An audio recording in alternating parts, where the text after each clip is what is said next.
اعوذ باللہ من الشیطان الرجیم بسم اللہ الرحمن الرحیم الحمد للہ الاول بالاول کان قبلہ والآخر بالآخر یکون بعدہ الذي قصرت عن رؤيته أبصار الناظرين وعجزت عن نعته أوهام الواصفين ثم الصلاة والسلام على أشرف الأنبياء والمرسلين وخاتم النبيين سيدنا ونبينا ومولانا ومولى الثقلين جد الحسن والحسين أبي القاسم محمد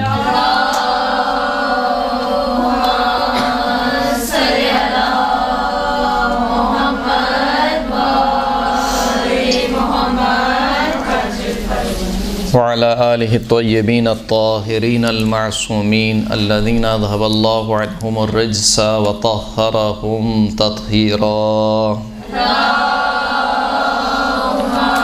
صلى على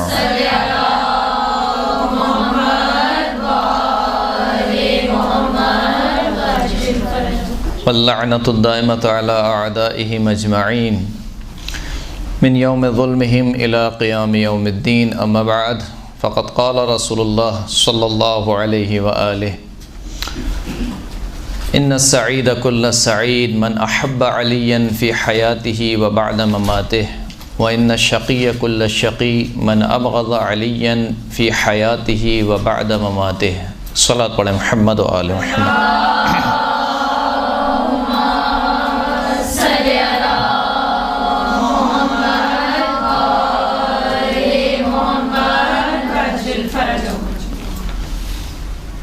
خداوند کریم کی جانب سے ہم ایسے مہینے سے گزر رہے ہیں کہ جو خداوند کریم کی عبادت اور اس کی اطاعت کا مہینہ ہے کہ جس میں خداوند کریم سے تقرب دوسرے مہینوں کی نسبت زیادہ حاصل کیا جا سکتا ہے، اور اس مہینے کے تقریباً 10 ایام گزر چکے ہیں، یعنی ایک عشرہ ختم ہو چکا ہے اور 2 عشرے باقی ہیں، دیکھتے ہی دیکھتے وہ بھی گزر جائیں گے۔ لہذا یہ جو فرصت ہمیں ملی ہے، میں اکثر کہا کرتا ہوں کہ یہ جو مہینے ہیں رجب، شعبان اور ماہ مبارک رمضان، یہ انسان کی زندگی کے گولڈن پیریڈ میں سے ہیں، یا یوں کہا جائے کہ بونس پیریڈ میں سے ہیں، یعنی ہمیں نہیں معلوم کہ آئندہ کس کو یہ مہینے دیکھنا نصیب ہوں گے یا نہیں ہوں گے۔ ممکن ہے کہ شاید یہ پورا رجب دیکھنا نصیب نہ ہو، ممکن ہے کہ رجب دیکھنا نصیب ہو، شعبان دیکھنا نصیب نہ ہو، ممکن ہے کہ شعبان دیکھنا نصیب ہو، ماہ مبارک رمضان دیکھنا نصیب نہ ہو۔ بہرحال ہر لمحے کو انسان غنیمت شمار کرے، اور بالخصوص اس مہینوں میں جو کہ ماہ رجب اور ماہ شعبان اور ماہ رمضان ہیں، جس میں خداوند کریم نے خاص اہتمام کیا ہے اپنے بندے کے لیے کہ اے میرے بندے، اگر پورا سال تو میرے قریب نہیں ہو سکا تو ان مہینوں میں چھوٹے چھوٹے سے اعمال میں بیان کر رہا ہوں، یہ تجھے مجھ سے قریب کر دیں گے۔ وہ اعمال کہ جو شاید دوسرے ماہ میں بیان نہیں ہوئے، ان ایام میں بیان ہوئے ہیں، اور جن میں کوئی خاص زحمت بھی نہیں ہے۔ مثال کے طور پر روزانہ 70 مرتبہ استغفر اللہ پڑھنا ہے، صبح کے وقت اور شام کے وقت، صبح کے وقت استغفر اللہ، شام کے وقت استغفر اللہ۔ مثال کے طور پر پورے مہینے ایک دن کو ہی روزہ رکھ لے، ماہ رجب میں پورے مہینے ایک دن، ویسے تو 3 دن کی تاکید ہے، اول رجب، وسط رجب اور آخر رجب کی، اور اس کے علاوہ بھی جمعرات، جمعہ اور ہفتہ، یہ 3 دن کی بھارت تاکید ہے۔ تو ماہ رجب اس حوالے سے بھی ایک محترم اور مکرم مہینہ ہے، اور دوسرا اس ماہ میں جو جن ائمہ اطہار کی ولادت ہوئی ہے اس اعتبار سے بھی یہ مہینہ مکرم اور محترم ہے، جن میں جو سے کہنا چاہیے کہ مومنین کے پیشوا، اماموں کے امام، امام علی ابن ابی طالب علیہ الصلوۃ والسلام کی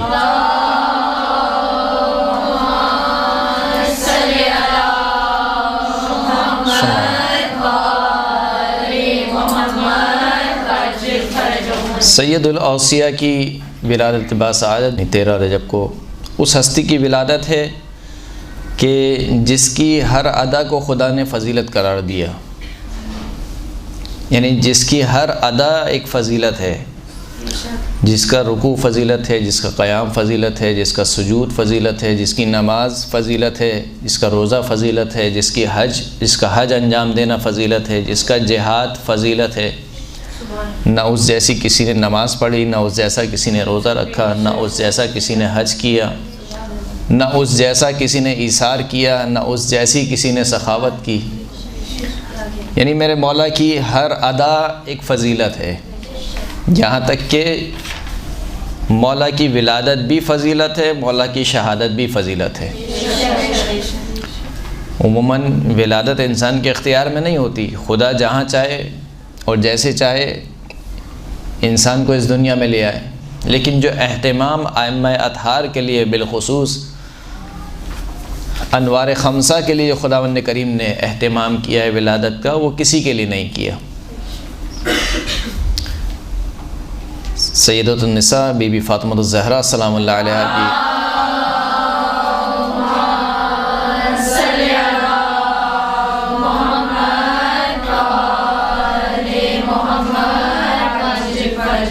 کی بی بی کی ولادت کے حوالے سے بندہ حقیر نے کچھ گفتگو کی تھی، یوٹیوب پہ موجود ہے بہرحال۔ اس میں ہم نے بیان کیا تھا کہ خدا نے کس طریقے سے اہتمام کیا ہے بی بی کو اس دنیا میں لانے کا۔ اسی طریقے سے انوار خمسہ یعنی سید الاوصیاء مولا کائنات امیر المؤمنین علی ابن ابی طالب علیہ السلام کی ولادت کا خاص اہتمام کیا۔ صلوات پڑھیں محمد و آل محمد۔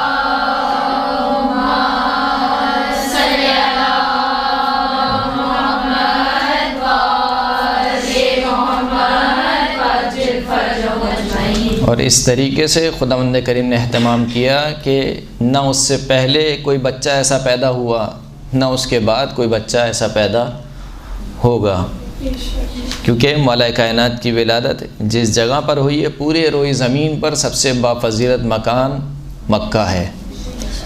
مکہ سے میں بافضیلت مقام مسجد الحرام ہے، مسجد الحرام میں بافضیلت مقام خانہ کعبہ ہے، اور خانہ کعبہ میں میرے مولا کائنات کی ولادت ہوئی ہے۔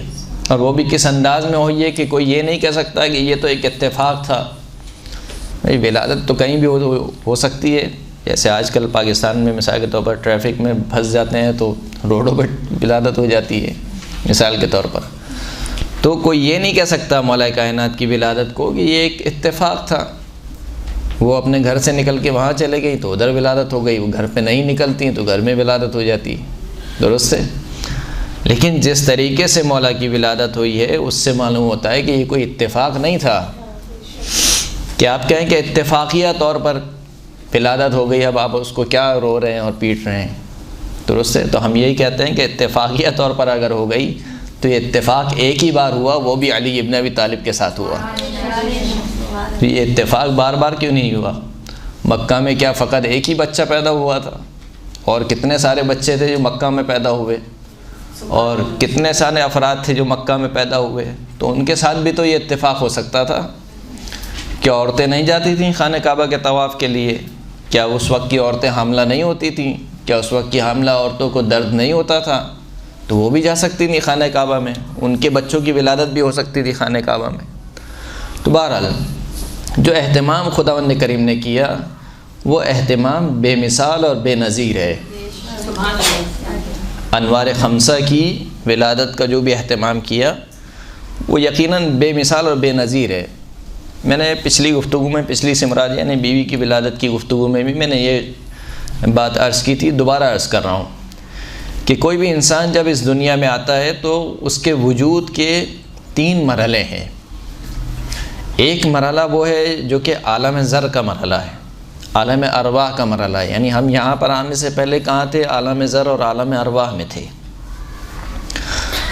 دوسرا اس کے وجود کا جو مرحلہ ہے وہ اس دنیا کی زندگی کا مرحلہ ہے۔ جب انسان اس دنیا میں آ جاتا ہے اور ایک عمر گزارتا ہے، جتنی بھی 40 سال 50 سال 60 سال جتنی بھی عمر خدا نے اس کی لکھی ہوئی ہے، یہ ایک مرحلہ ہے۔ اور تیسرا مرحلہ جو آخری مرحلہ ہے وہ اس دنیا سے چلے جانے کے بعد، یعنی آخرت کا مرحلہ ہے، برزخ سے لے کر محشر، اور محشر سے لے کر پھر جنت اور دوزخ کی جو بھی زندگی ہے۔ تو یہ 3 مرحلے ہیں۔ یہ جو انوار خمسہ ہیں ان کو خدا نے اتنی فضیلت دی ہے کہ ان انوار خمسہ کے یہ تینوں مرحلے فضیلتوں سے بھرے ہوئے ہیں۔ یعنی اگر آپ ان انوار کا ملاحظہ کریں عالم ارواح میں تو ان کی فضیلت کہاں پہ دکھتی ہے کہ پہلی وہ مخلوق جو خداوند کریم نے خلق کی وہ ان کا نور تھا۔ اول ما خلق اللہ نوری، پہلی وہ مخلوق جس کو خدا نے خلق کیا وہ نور محمد صلی اللہ علیہ وآلہ وسلم۔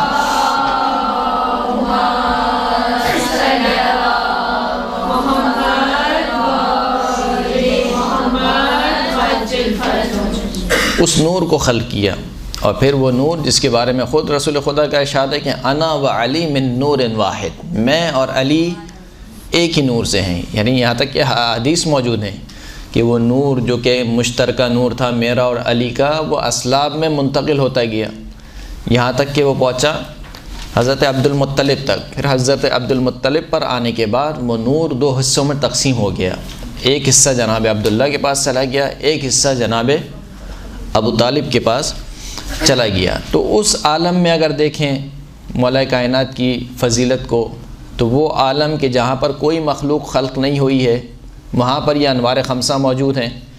ان انوار خمسہ کو جب ملائکہ دیکھ رہے ہیں تو دیکھ کر ان کو شبہ ہوتا ہے کہ یہ ملائکہ کون ہے۔ یعنی شبہ کیا ہوتا ہے؟ یعنی شبہ یہ ہوتا ہے کہ کیا یہ رب تو نہیں ہے ہمارے، کیا یہ پروردگار تو نہیں ہے؟ یہ حدیث کی جملے ہیں۔ تو کہا کہ جب ملائکہ کو یہ شبہ ہوا تو ہم نے تسبیح کرنا شروع کی تاکہ وہ سمجھیں کہ ہم اللہ کے بندے ہیں، ہم خدا نہیں ہیں، ہم رب نہیں ہیں، ہم خدا کے بندے ہیں۔ ہماری تسبیح کو دیکھ کر فرشتوں نے تسبیح کرنا شروع کی۔ یعنی ان سے پہلے خدا کی کوئی تسبیح کرنے والا نہیں تھا، فرشتوں نے جن سے تسبیح کرنا سیکھا ہے وہ پنجتن پاک علیہ السلام کی ذوات مقدسہ ہے۔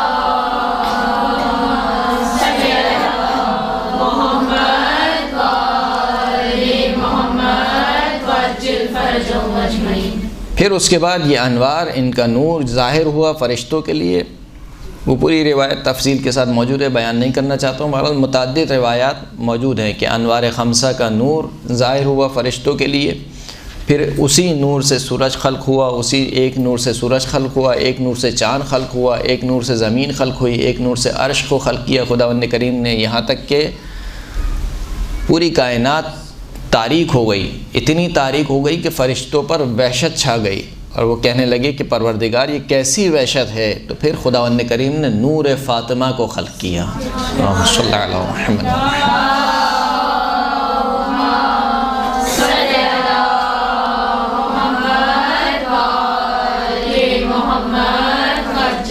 اس نور سے پوری کائنات منور ہو گئی، لہٰذا چھٹے امام فرماتے ہیں کہ لذا سمیت فاطمہ الزہرا، اس وجہ سے فاطمہ کو زہرا کہا گیا۔ زہرا یعنی روشن۔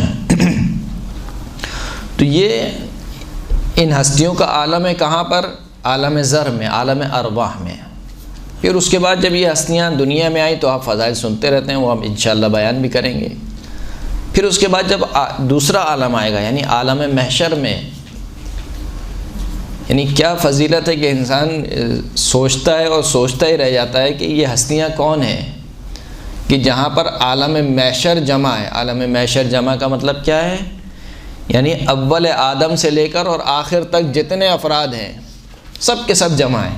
سب کے سب جمع سے کیا مراد ہے؟ یعنی وہاں پر آدم بھی موجود ہیں، وہاں پر موسیٰ بھی موجود ہیں، وہاں پر عیسیٰ بھی موجود ہیں، وہاں پہ ابراہیم خلیل اللہ بھی موجود ہیں، درست ہے؟ یعنی اولو العزم انبیاء بھی موجود ہیں، دیگر انبیاء بھی موجود ہیں، ان کے ساتھ ان کی امتیں بھی موجود ہیں۔ اس کے باوجود نور کی ایک سواری آتی ہے اور کہتا ہے، یعنی منادی ندا دے کر کہتا ہے کہ یا اہل المحشر غضوا ابصارکم، کہ اے اہل محشر اپنی آنکھوں کو نیچے کر لو، یعنی اپنی آنکھوں کو بند کر لو۔ وَنَكِّسُوا رُؤُوسَكُمْ، اور فقط آنکھوں کو بند نہیں کرو، آنکھوں اپنے سر کو جھکا لو۔ کیوں جھکا لو؟ کیونکہ فاطمہ بنت محمد تشریف لا رہی ہیں۔ صلی اللہ علیہ وسلم۔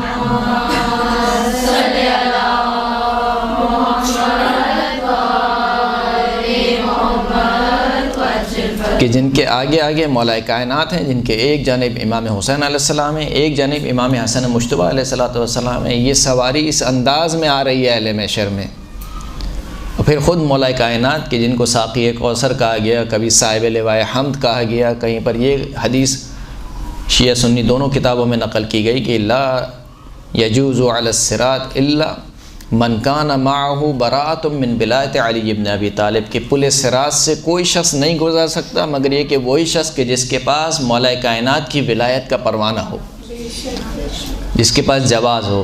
صحیح، عربی میں پاسپورٹ کو جواز بولتے ہیں، کہ پاسپورٹ تو پاسپورٹ کو بولتے ہیں جواز۔ جس کے پاس علی کا پاسپورٹ نہیں ہے وہ پل صراط سے نہیں گزر سکتا، وہی صاحب اعراف ہے۔ صاحب اعراف یعنی جنت اور جہنم کے درمیان ایک مقام ہے کہ جہاں پر کچھ ہستیاں ہوں گی، وہ ہستیاں دیکھ رہی ہوں گی کہ کچھ لوگ جنت میں جا رہے ہیں، کچھ لوگ جو ہے وہ دوزخ میں جا رہے ہیں، کچھ لوگ ہیں جن کا معاملہ تھوڑا سا اٹکا ہوا ہے کہ ان کو جہنم میں جانا ہے یا ان کو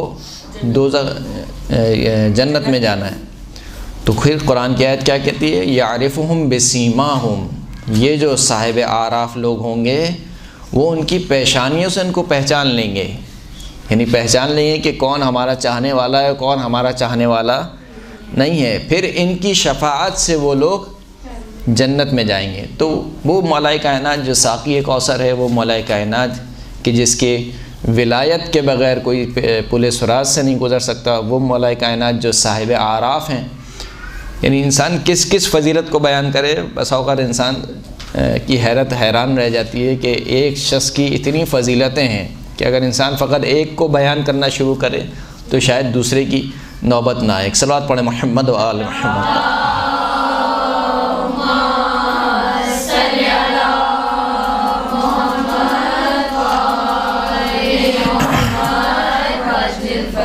یہ روایت ہے یزید ابن قعنب سے۔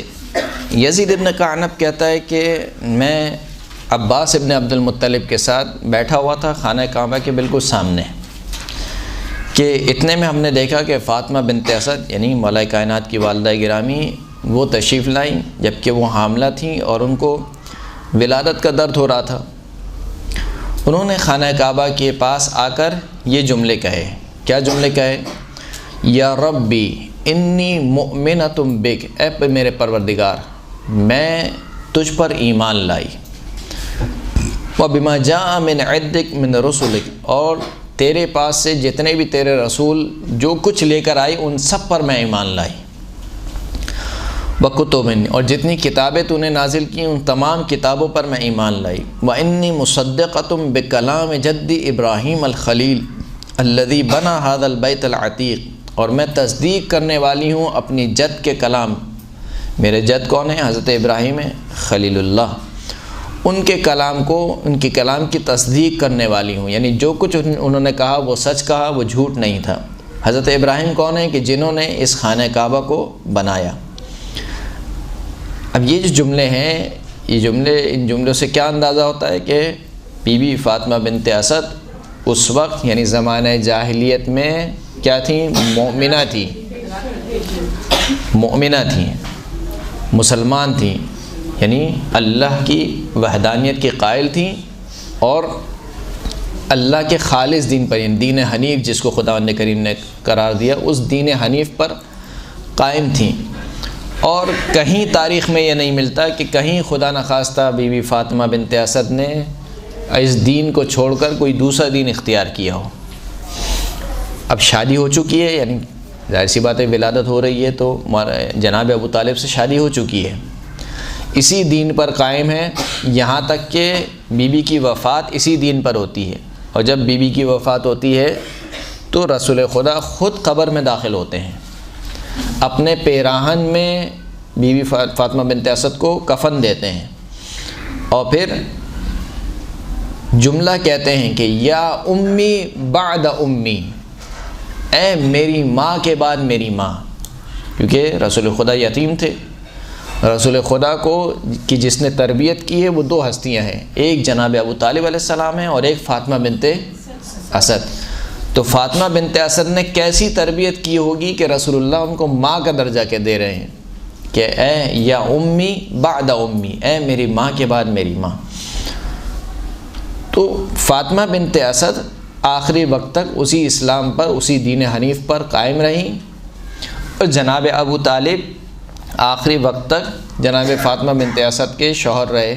یہ تاریخی واقعہ ہے، اس میں کوئی دو رائے نہیں ہے، اور دین اسلام کا یہ مسلمہ حکم ہے کہ اگر مثال کے طور پر میاں بیوی کافر ہوں اور ان میں سے بیوی ایمان لے آئے تو وہ بیوی یا تو شوہر بھی ایمان لے آئے تب تو صحیح ہے، اگر شوہر ایمان نہ لائے تو میاں اور بیوی کے درمیان جدائی واجب ہے، یعنی نکاح ختم ہو جائے گا۔ بیوی اگر ایمان لائے لیکن شوہر کافر رہے، شوہر ایمان نہ لائے، تو اسلام کا مسلمہ یہ حکم ہے کہ پھر شوہر اور بیوی کے درمیان خود بخود جدائی ہو جائے گی۔ لیکن کہیں یہ نہیں ملتا کہ رسول اللہ نے حکم دیا ہو بیوی فاطمہ بنت اسد کو کہ تم ابو طالب کو چھوڑ دو۔ تو اس کا مطلب یہ ہے کہ اگر جناب ابو طالب نعوذ باللہ ایمان نہیں لائے تھے تو پھر کیسے ممکن تھا کہ بی بی فاطمہ بنت اسد جناب ابو طالب کیسے، جبکہ ہم خود ثابت کر چکے ہیں کہ جناب فاطمہ بنت اسد مومنہ تھی، دین حنیف پر قائم تھیں اور آخری دم تک اسی دین پر قائم رہیں۔ تو اس کا مطلب یہ ہے کہ جس طریقے سے بی بی فاطمہ بنت اسد دین حنیف پر قائم تھیں، بعین ہی اسی طریقے سے جناب ابو طالب علیہ الصلوۃ والسلام دین حنیف پر قائم تھے۔ ایک صلوات پڑھ لیں محمد و آل محمد۔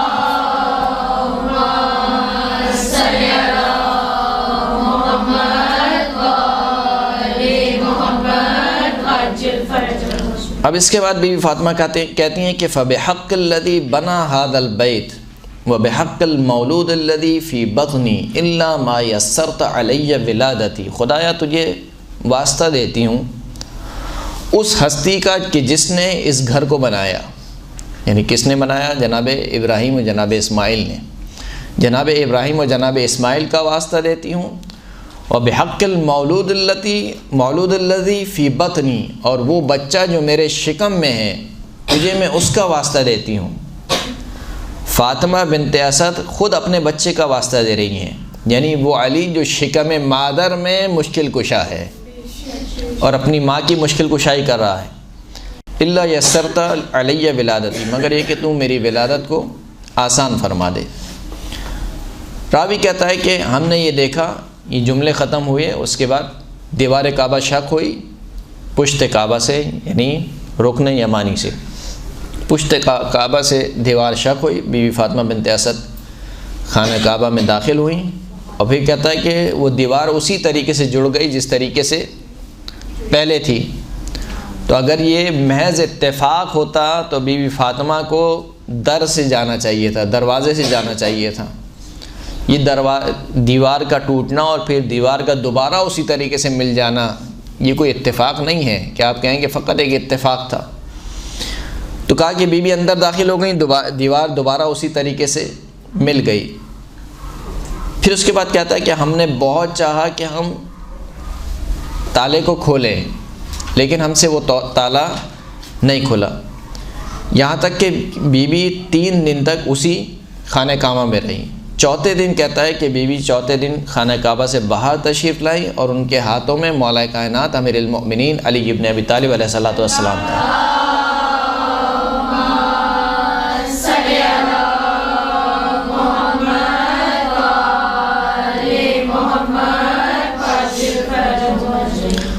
پھر اس کے بعد کہتا ہے کہ بیوی نے کچھ جملے کہے، وہ جملے کیا تھے؟ فقالت، بیوی نے جملے کہے کہ انی فضلت علی من تقدمنی من النساء، مجھے فضیلت دی گئی مجھ سے پہلے جتنی عورتیں تھیں ان تمام عورتوں پر۔ کیوں؟ لأن آسیۃ بن مزاحم عبدت اللہ تعالی سرا فی موضع لا يحب اللہ ان يعبد فیہ، کیونکہ جناب آسیہ بنت مزاحم یعنی فرعون کی بیوی نے ایک ایسی جگہ پر خدا کی عبادت کی کہ جہاں پر خدا پسند نہیں کرتا تھا کہ وہاں پر خدا کی عبادت کی جائے۔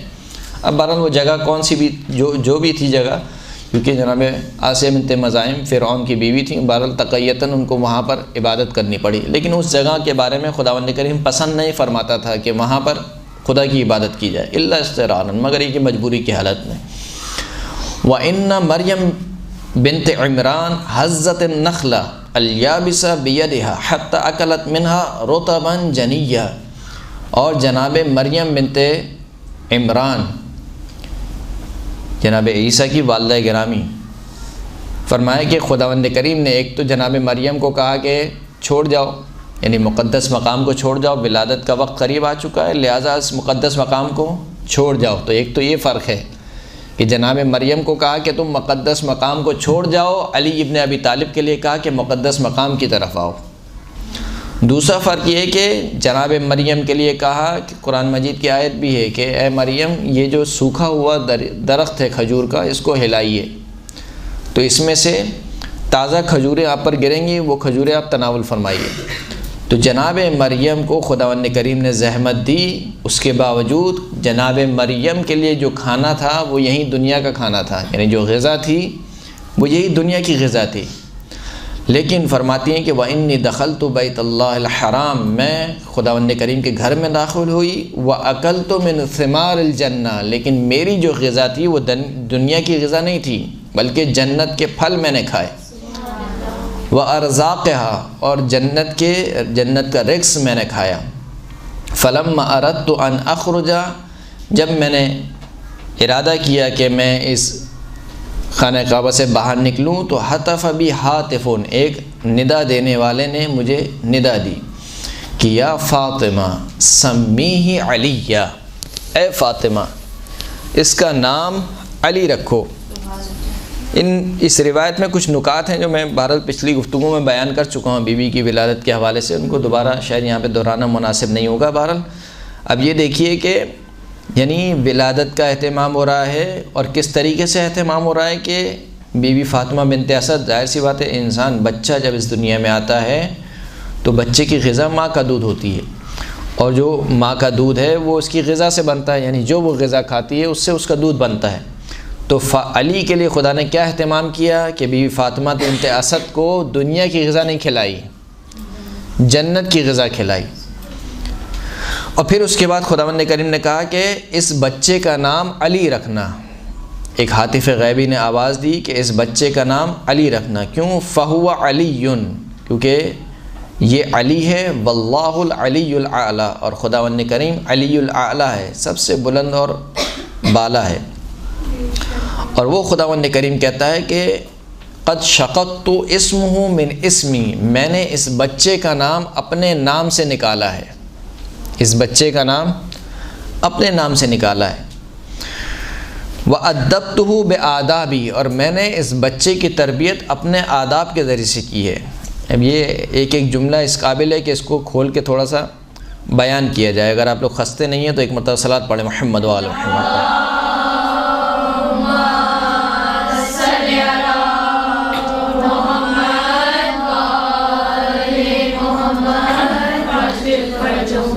اب یہ انوار قدسیہ، یہ انوار خمسہ کہ جن کے نام بھی خداوند کریم نے اپنی جانب سے دیے ہیں، یعنی خدا نام رکھ رہا ہے، ان کے نام رکھنے کا مطلب کیا ہے؟ یعنی یہ ان روایات کو فقط اس تناظر میں نہیں کہیں کہ فقط ایک مبالغہ آرائی ہو رہی ہے۔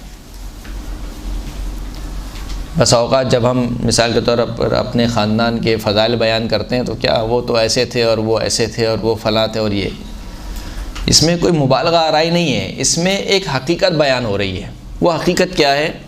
ہمیں اور آپ کو حکم دیا گیا کہ بچے کا اچھا نام رکھو، اور بچے کا نام دنیا میں آنے کے بعد نہیں رکھو، جب بچہ ابھی شکم مادر میں ہو اس وقت ہی بچے کا اچھا نام رکھو۔ یہاں تک کہ کہا کہ اگر تمہیں معلوم نہ ہو، راوی نے سوال کیا ہمیں معلوم نہیں ہے کہ جو شکم مادر میں بچہ ہے وہ بچہ ہے یا بچی ہے، تو کہا کہ اس کا ایسا نام رکھو جو دونوں پر منطبق ہوتا ہو، یعنی کچھ ایسے نام ہوتے ہیں جو لڑکی اور لڑکا دونوں میں چل جاتے ہیں، اس کا ایسا نام رکھو۔ کیوں؟ کیونکہ اگر تم نام نہیں رکھا خدا نخواستہ اور بچہ ساقط ہو گیا اور بغیر نام کے اس دنیا سے چلا گیا تو یہ بچہ اپنے بابا کا دامن تھامے گا محشر میں اور کہے گا کہ اے میرے بابا آپ نے میرا نام کیوں نہیں رکھا، یعنی شکایت کرے گا، یعنی وہاں پر ناموں سے پکارا جائے گا تو اس کا کوئی نام نہیں ہوگا۔ تو بہرحال ایک احساس کمتری ہوتی ہے، آپ کلاس میں جب جاتے ہیں بچوں کو پکارتے ہیں اور کسی بچے کا آپ کا نام معلوم نہ ہو، تو اسی طریقے سے یہ بچہ جب دیکھے گا کہ سارے بچوں کو ان کے نام سے پکارا جا رہا ہے، میرا نام نہیں لیا جا رہا، تو یہ اپنے بابا کا دامن پکڑے گا اور کہے گا کہ یا بابا آپ نے میرا نام کیوں نہیں رکھا، لہذا اپنے بچوں کا نام رکھو۔ مولا کائنات سے روایت ہے یہاں تک کہ مولا فرماتے ہیں کہ جناب محسن کا نام رسول خدا صلی اللہ علیہ وآلہ وسلم نے محسن رکھا۔ تو نام رکھو، بہت تاکید کی گئی، اور نام رکھنے میں بھی اچھا نام رکھو۔ کیوں اچھا نام رکھو؟ کیونکہ یہ چیزیں اثر کر رہی ہیں، بہت سی چیزیں ہوتی ہیں جو انسان کے اوپر اثر کرتی ہیں، اس میں کوئی جبر والی بات نہیں ہے۔ مثال کے طور پر کہا گیا کہ جب والدہ حاملہ ہو تو فلاں غذا کھائے، کیوں؟ یہ غذا بچے پر اثر کرے گی۔ اسی طریقے سے بچے کا اچھا نام بچے کے کردار پر اثر کرتا ہے، لہٰذا ہم بچے کا اچھا نام رکھتے ہیں تاکہ امید کے ساتھ کہ انشاءاللہ اس کا نام ہم صادق رکھ رہے ہیں تو یہ سچ بولنے والا نکلے گا، اگر اس کا نام ہم امین رکھ رہے ہیں تو یہ امانت دار نکلے گا، مثال کے طور پر، یا اور کوئی بھی اچھا نام۔ لیکن آپ کو اور مجھے اس کے کردار کے بارے میں تو نہیں معلوم، نہ مجھے پتہ ہے نہ آپ کو پتہ ہے کہ مستقبل میں بچہ کیسا نکلے گا، اس کا کردار کیسا ہوگا۔ ہو سکتا ہے کہ نام ہم نے رکھا ہو صادق، وہ انتہائی جھوٹا نکلے، ایسا ہو سکتا ہے؟ نہیں ہو سکتا۔ جس بچے کا نام ہم نے انتہائی اچھا رکھا ہو، مثلا امین رکھا ہو، وہ اتنا ہی خیانت کار نکلے، یہ ممکن ہے یا نہیں ہے؟ ایسا ہوا بھی ہے۔ نام بہت اچھے ہوتے ہیں، کردار اتنا برا ہو جاتا ہے کہ جس کی وجہ سے نام بھی گالی بن جاتا ہے۔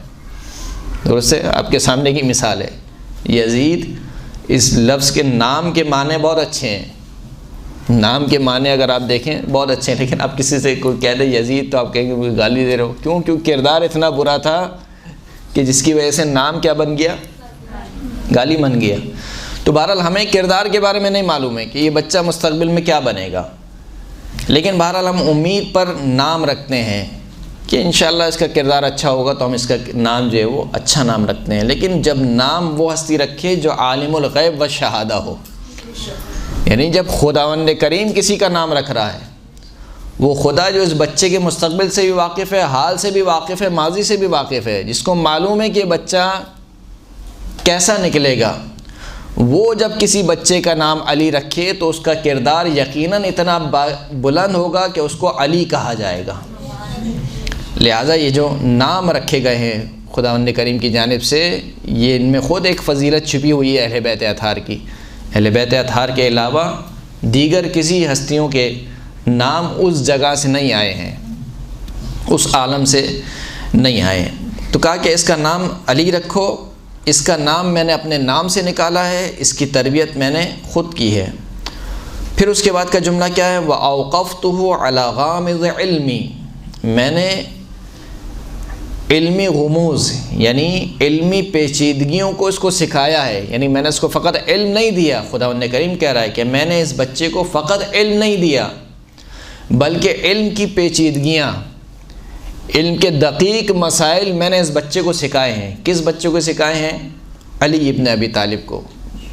یعنی خداوند کریم ہر بچے کے بارے میں کیا کہتا ہے؟ واللہ اخرجکم من بطون امہاتکم لا تعلمون شیئا، اللہ نے تمہیں تمہاری ماؤں کے پیٹ سے نکالا، کس حال میں؟ تم کچھ نہیں جانتے تھے، یعنی نرے جاہل تھے، تمہیں کچھ نہیں معلوم تھا۔ اور ہر آنے والا بچہ ایسا ہی ہے، اسے کچھ معلوم نہیں ہے، لیکن ایک آنے والا بچہ ایسا بھی تھا کہ جب رسول خدا کی آغوش میں آیا تو کہا کہ توریت سناؤ، زبور سناؤ، انجیل سناؤ یا قرآن مجید سناؤ، اور وہ ذات تھی مولا کائنات امیر المؤمنین علی ابن ابی طالب علیہ السلام۔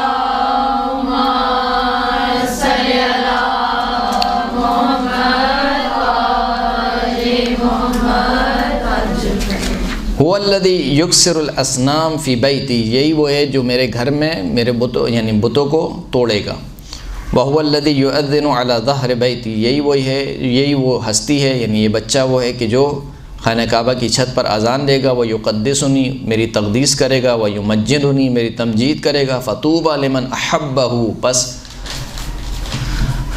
خوشخبری ہو اس شخص کے لیے کہ جو اس بچے سے محبت رکھے، وَأَطَاعَهُ، اور اس بچے کی اطاعت کرے، وَوَيْلٌ لِمَنْ أَبْغَضَهُ وَعَصَاهُ، اور وائے ہو عذاب و خدا کا اس کے اوپر جو شخص اس بچے سے بغض رکھے اور اس بچے کی معصیت کرے۔ مولا کائنات امیر المؤمنین، یہ میں حدیث آپ کی خدمت پہ عرض کر رہا ہوں، شاید یہ حدیثیں ہم بہت سنتے رہتے ہیں، لہٰذا بہت سرسری انداز میں ان حدیثوں سے ہم گزر جاتے ہیں، لیکن واقعاً یہ حدیثیں ایک حقیقت کو بیان کر رہی ہیں، اس میں قطعاً کوئی شخص یہ نہیں کہہ سکتا کہ مبالغہ آرائی ہو رہی ہے۔ مبالغہ آرائی ہم اور آپ تو کر سکتے ہیں، میں مثال کے طور پر خطیب ہوں تو اپنی خطابت چمکانے کے لیے میں مبالغہ آرائی کر سکتا ہوں، لیکن وہ ہستیاں خود خداوند کریم، خود رسول خدا صلی اللہ علیہ وآلہ وسلم صلی اللہ علیہ محمد و علی محمد،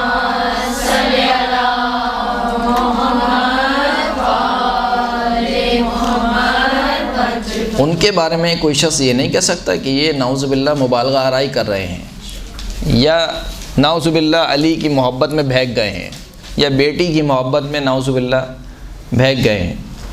کیونکہ اگر یہ بیٹی کی محبت ہوتی یا داماد کی محبت ہوتی، یا مثال کے طور پر چچا زاد بھائی کی محبت ہوتی، تو کوئی ایک چچا زاد بھائی تھوڑی تھے، اور بھی تھے، جناب جعفر بھی تھے، جناب طالب بھی تھے، دیگر افراد، جناب عقیل یہ بھی تو چچا زاد بھائی تھے، اور دوسرے چچاؤں کے بیٹے بھی تھے، ان کے بارے میں یہ کیوں نہیں کہا؟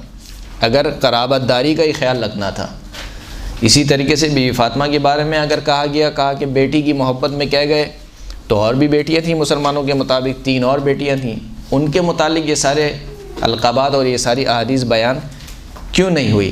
اور پھر اس کے بعد جو روایت بیان کرتی ہے کہ مولا کائنات کی جو پہلی غذا تھی وہ کیا تھی؟ رسول اللہ کا لعاب دہن تھا۔ رسول اللہ کا کیا تھا؟ لعاب دہن۔ یہ بھی یا علی کا امتیاز ہے یا علی کے بچوں کا امتیاز ہے کہ اس کائنات میں آ کر اگر پہلی غذا علی یا علی کے بچوں نے لی ہے تو وہ رسول اللہ کا لعاب دہن ہے۔ خود بیوی فاطمہ کے بارے میں بھی یہ ملتا ہے کہ بیوی فاطمہ کی بھی پہلی غذا کیا تھی؟ رسول اللہ کا لعاب دہن۔ اس لعاب دہن کی تاثیر کیا ہے؟ ایک واقعہ میں کئی بار یہاں سے بیان کر چکا ہوں، لہذا اب بیان نہیں کروں گا اس کو، ورنہ بہت ریپیٹیشن ہو جائے گی۔ رسول اللہ کے لعاب دہن کی تاثیر کیا ہے کہ فرماتے ہیں کہ جب مولا کائنات ظاہری طور پر خلافت پر پہنچے، منصب خلافت پر فائز ہوئے، تو اس وقت مولا کائنات کوفہ کے منبر پر جلوہ افروز ہوئے۔ اسبغ بن نباتہ سے یہ روایت ہے، اسبغ بن نباتہ، اور اس روایت کو ہمالیہ شیخ صدوق میں نقل کیا گیا ہے، کتاب توحید میں بھی نقل کیا ہے، اور ہمالیہ صدوق میں بھی اس کتاب کو، اس روایت کو نقل کیا گیا ہے۔ فرماتے ہیں کہ جب خلافت ملی مولا کائنات کو اور لوگ مولا کائنات کی بیعت کرنے لگے، تو پھر مولا کائنات گھر سے نکلے مسجد کی طرف، یعنی مسجد کوفہ کی طرف، اور منبر پر بیٹھے۔ کس طریقے سے بیٹھے کہ مولا نے جو عمامہ پہنا ہوا تھا وہ رسول اللہ کا عمامہ تھا، اور مولا نے جو زرہ پہنی ہوئی تھی وہ بھی رسول اللہ کی زرہ تھی، اور جو تلوار حمائل کیے ہوئے تھے وہ بھی رسول اللہ کی تلوار تھی، حتیٰ نعلین مبارک، جو جوتیاں مولا کائنات نے پہنی تھیں وہ جوتیاں بھی رسول اللہ کی جوتیاں تھیں۔ اب یہ ان ساری چیزوں میں دلالت ہے، یعنی اگر یہ راوی بیان کر رہا ہے تو اس کا یہ مطلب نہیں کہ وہ ہماری طرح ایک خطیب ہے فضائل بیان کر رہا ہے۔ ان ساری چیزوں میں کیا دلالت ہے؟ ایک تو مولا کائنات جب بیٹھے مدینے میں بھی، تو مولا کائنات سے پہلے کے خلفاء تھے وہ رسول اللہ کے احترام میں ایک سیڑھی نیچے بیٹھتے تھے، یعنی جہاں پر رسول اللہ بیٹھتے تھے وہاں پر نہیں بیٹھتے تھے۔ پھر جب دوسرے خلیفہ آئے تو وہ پہلے خلیفہ کے احترام میں اس سے ایک نیچے بیٹھے، پھر اس کے بعد جب تیسرے خلیفہ آئے تو وہ ان کے احترام میں، یعنی اپنے سے پہلے والے خلیفہ کے احترام میں ایک کرسی چھوڑ کے بیٹھے۔ اب ایک تو کرسی بھی نہیں، یعنی اس کے بعد کوئی سیڑھی نہیں تھی، سیڑھیاں ممبر کی ختم ہو گئی۔ جب چوتھے خلیفہ مولا کائنات کی باری آئی تو مولا کائنات چڑھ کر وہاں پر بیٹھے جہاں پر رسول اللہ بیٹھا کرتے تھے۔ سبحان اللہ۔ اور لوگوں میں چیمگوئیاں بھی ہوئیں کہ بھائی یہ کیا ہو رہا ہے، کہ یعنی پہلے والے خلفاء احترام کرتے تھے، چلیں سیڑھی اگر نہیں بچی تھی تو صحیح خلیفہ کی سیڑھیوں پہ بیٹھ جاتے، رسول اللہ کی سیڑھی پر بیٹھے۔ تو اس وقت مولا کائنات نے کہا تھا کہ جا الحق الی اہلی، یا حق اپنی جگہ پر، فی الی موضعہ، حق اپنے جگہ پر، اپنی مقام پر آ بیٹھا۔ تو در واقع ان امور میں ایک جسے کہنا چاہیے کہ لوگوں کے لیے بیان تھا کہ دیکھو یہ جو خلافت ہے، اس خلافت کے اصل حقدار ہم ہیں، یہ خلافت ہمارا حق تھا، اور خلافت کا مطلب ہوتا ہے جانشین. جانشین کا مطلب یہ ہوتا ہے کہ اگر میں اپنا کسی کو جانشین بناؤں تو میری غیبت میں وہ شخص وہیں پر بیٹھے گا جہاں پر میں بیٹھتا ہوں، کیونکہ اس کو وہی کام انجام دینے ہیں جو میں کام انجام دے رہا ہوں.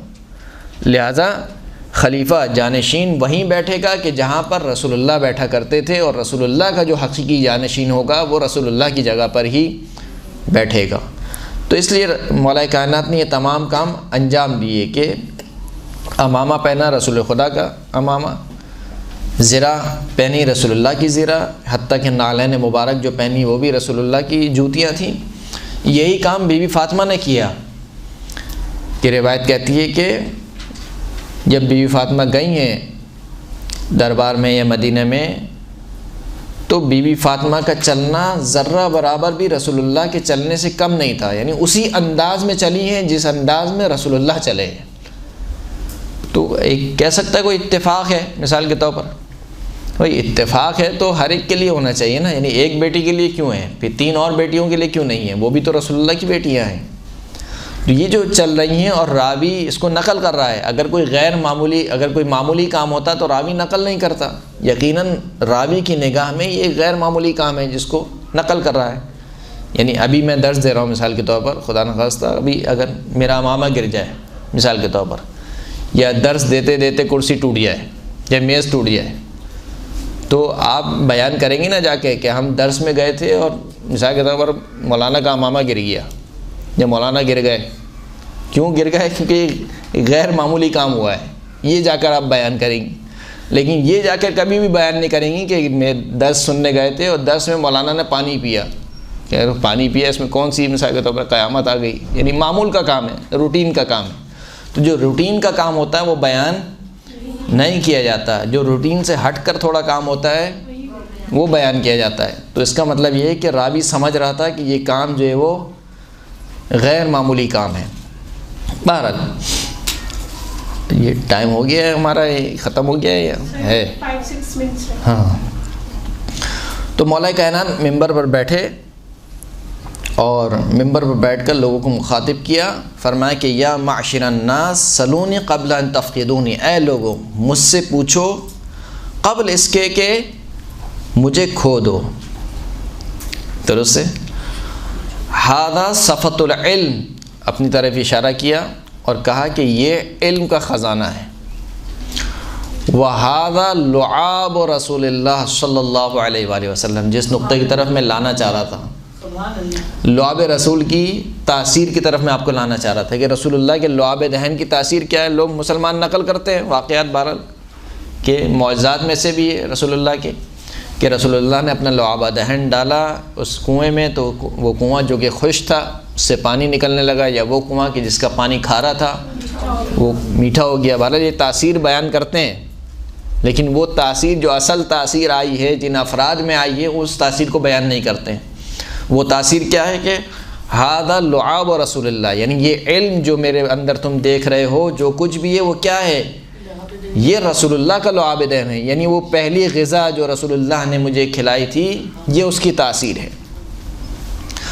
پھر اس کے بعد کیا بیان کرتے ہیں؟ ھذا ما زقنی رسول اللہ صلی اللہ علیہ وآلہ وسلم زقن زقا، یہ وہ علم ہے جو رسول اللہ نے مجھے ایسے کھلایا ہے کہ جس طریقے سے چڑیا اپنے بچے کو دانہ کھلاتی ہے. چڑیا اپنے بچے کو دانہ کیسے کھلاتی ہے؟ یعنی بچہ جب بھوکا ہوتا ہے تو چڑیا دانہ لے کر آتی ہے، اس کو اتنا دانہ کھلا دیتی ہے کہ وہ سیر ہو جائے، یعنی اب اس کی بھوک باقی نہ رہے. گویا مجھے جتنا علم چاہیے تھا اتنا علم مجھے رسول اللہ دے کے چلے گئے. ھذا ما زقنی رسول اللہ زقن زقا سلونی فإن عندي علم الاولین والآخرین، مجھ سے پوچھو میرے پاس اول والوں کا بھی علم ہے اور آخر والوں کا بھی علم ہے. اب اولین اور آخرین، اب اس کی کوئی تفسیر بیان کرے. ابھی ولادت گزری ہے امام محمد باقر علیہ الصلوۃ والسلام کی، صلی علی محمد اور امام کی ولادت کی مناسبت سے ایک میلاد تھا، اس میں میں نے یہی بیان کیا کہ جو مولا کا جو لقب ہے باقر علم الاولین والآخرین، یعنی مولا کے بارے میں یہ نہیں کہا گیا کہ اس کے پاس اولین اور آخرین کا علم ہے، نہیں، کہا باقر، و باقر کا مطلب کیا ہوتا ہے؟ شگافتہ کرنے والا، کھولنے والا۔ بقر الارض سے ہے، بقر الارض کا مطلب کیا ہوتا ہے؟ یعنی زمین کو شگافتہ کرنا اور زمین کے خزانے کو باہر نکالنا، اس کو کہتے ہیں باقر۔ باقر و علم الاولین، یعنی کون سے علم کو شگافتہ کر رہے ہیں امام؟ اولین والآخرین۔ اولین سے مراد کون ہے؟ یعنی حضرت آدم، حضرت موسیٰ، حضرت عیسیٰ، حضرت ابراہیم، حضرت نوح، ان کے پاس جتنا علم تھا، حضرت خضر علیہ السلام جتنا علم تھا، ان تمام علوم کو شگافتہ کرنے والی ہستی کون ہے؟ امام محمد باقر، اور ان کے جد مبارک مولا کائنات علی بن ابی طالب علیہ السلام۔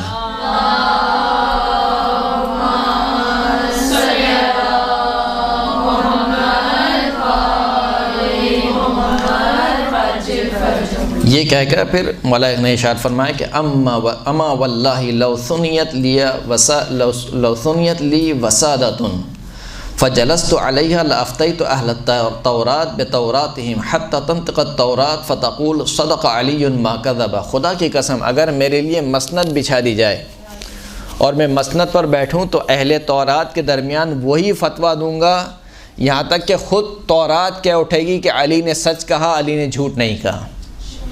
انجیل والوں کے درمیان ویسے ہی فیصلہ کروں گا۔ بہرحال یہ روایت آپ سنتے رہتے ہیں آگے، اس وجہ سے اس کو بیان نہیں کر رہا ہوں۔ تو مولا کائنات نے بیان کیا، جب اتنا بیان کر لیا تو اس محفل میں ایک شخص تھا کہ جس کا نام تھا ثعلب، اور اس نے کہا کہ آج تو نعوذ باللہ، یعنی اگر اپنی زبان میں کہا جائے کہ علی تو انہیں آج بہت بڑا دعویٰ کر دیا کہ میں تورات کے درمیان ایسے فیصلہ کروں گا کہ جیسا تورات میں نازل ہوا، اہل انجیل کے درمیان ایسا فیصلہ کروں گا جیسے انجیل میں نازل ہوا، فرقان یعنی کتاب اہل قرآن کے درمیان ایسا فیصلہ صادر کروں گا جو قرآن کے مطابق ہوگا۔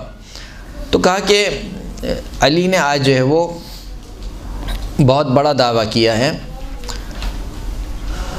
لقد ارتقى ابن ابی طالب مرقاتا صعبا، علی نے تو آج بہت ہی مشکل چڑھائی پر علی چڑھ گئے ہیں۔ لأخجلنہ اليوم، خدا کی قسم آج میں علی کو رسوا کر کے رہوں گا۔ گیا مولا کائنات کے بعد اور کہا کہ حل رأیت ربک، اے علی کیا آپ نے اپنے رب کو دیکھا ہے؟ مولا نے فرمایا کہ ویلک یا ثعلب لم اکن بالذی اعبد ربا لم ارہ، اے ثعلب تجھ پر وائے ہو، میں کسی ایسے رب کی عبادت نہیں کرتا جس کو میں نے دیکھا نہ ہو۔ تو کہا کہ کیسے ممکن ہے، میرے لیے بیان کریں۔ تو مولا نے بیان کیا کہ وَيْلَكَ لَمْ تَرَهُ الْعُيُونُ بِمُشَاهَدَةِ الْأَبْصَارِ، خداوند کریم کو ظاہری آنکھوں سے نہیں دیکھا جا سکتا ہے، وَلَكِنْ رَأَتْهُ الْقُلُوبُ بِحَقَائِقِ الْإِيمَانِ، لیکن آنکھیں یعنی دل کی آنکھیں اس خدا کو دیکھتی ہیں ایمان کی حقیقتوں کے ذریعے سے۔ صلی اللہ علیہ محمد و آل محمد، صلی اللہ علیہ محمد و آل محمد۔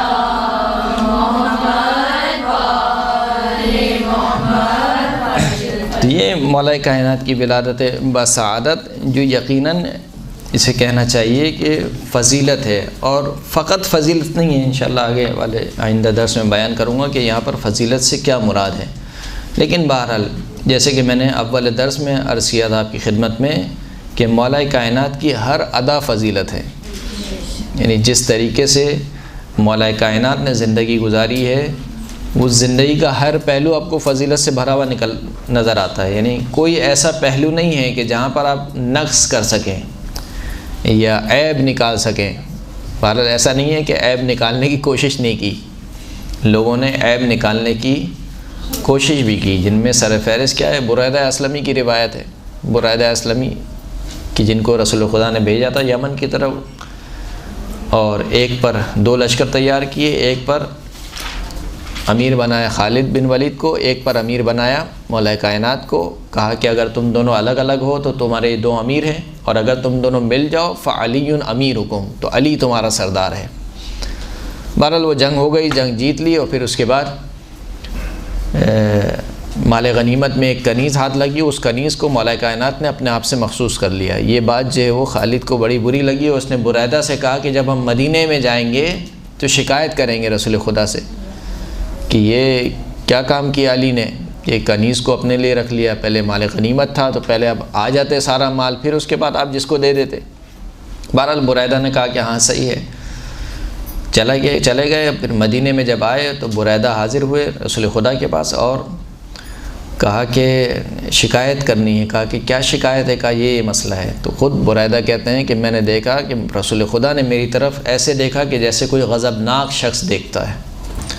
اور پھر کہا کہ لا تقعوا فی علی، علی کے کردار میں نکتہ چینی مت کرو. فَإِنَّهُ مَمْسُوسٌ فِي ذات اللہ، کیونکہ علی ذات الہی میں ڈوبی ہوئی شخصیت ہے. وَهُوَ وَلِيُّكُمْ بَعْدِي، اور علی میرے بعد تمہارا ولی ہے. تو خداوند کریم سے دعا ہے کہ ہم سب کو مولا کائنات کے محبین میں سے، خاص ان کے شیعوں میں سے، خاص ان کے پیروکاروں میں سے، ان کی اقتداء کرنے والوں میں سے ہمیں شمار فرمائے. وآخر الدعوانا الحمد للہ رب العالمین.